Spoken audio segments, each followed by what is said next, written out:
Hi, I'm Josh Ozerski, and I'm on ehow.com today, and I'm going to brine a turkey.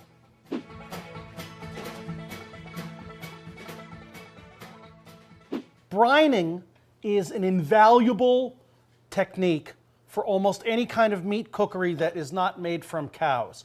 It is a way to make dry things juicy. Now, the weird thing about brining is it involves taking something like this turkey here and putting it in a salt bath. The salt solution disrupts the muscle tissues and it changes the proteins so that they loosen up and they break down a little bit. It makes them more tender, and more importantly, it makes it easier for the water to reach in and come back out again. So what I'm going to do is I am going to take this big turkey and I'm going to put it in this styrofoam cooler. Now, generally, if you were brining a chicken or something like that that you can put in a pot in the refrigerator, you don't need to go out and buy anything. But this is so big it won't fit in any pot.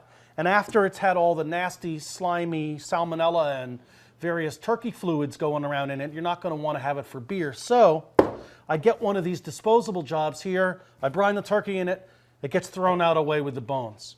Now, to brine a turkey, I am going to take, for a thing this big, it's about, I don't know, 8 quarts of water or something, or maybe it's more. Anyway, I have about 1 1/4 cups of salt, kosher salt here. A million magic crystals, painted pure and white. And I have half that amount. This is 3/4 cup of sugar. You don't want it to be too salty because as it reduces later on, especially in terms of making gravy and stuff like that, it could become too salty. So you put a little bit of sugar in there so that there's some sweetness in there too. Twice as sweet as sugar, twice as good as salt. And I'm gonna mix it up in the thing here with a whisk. Some people tell you to use hot water, but I mean, I think it's gross. The last thing that I want to do is have a hot water in there, like to put the thing into a schwitz. I take the turkey. By the way, before I did this, I defrosted the turkey if it was frozen, which this one wasn't. And don't forget, you always forget to take the innards and the kishkas and everything, and you pull that out and you throw it away, the giblets, what have you. All right, so this goes in here. All right, there, now it's taking its little bath.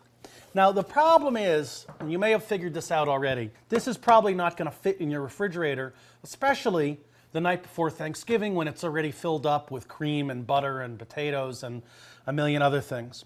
So I have come up with a very high-tech and innovative solution, which is this.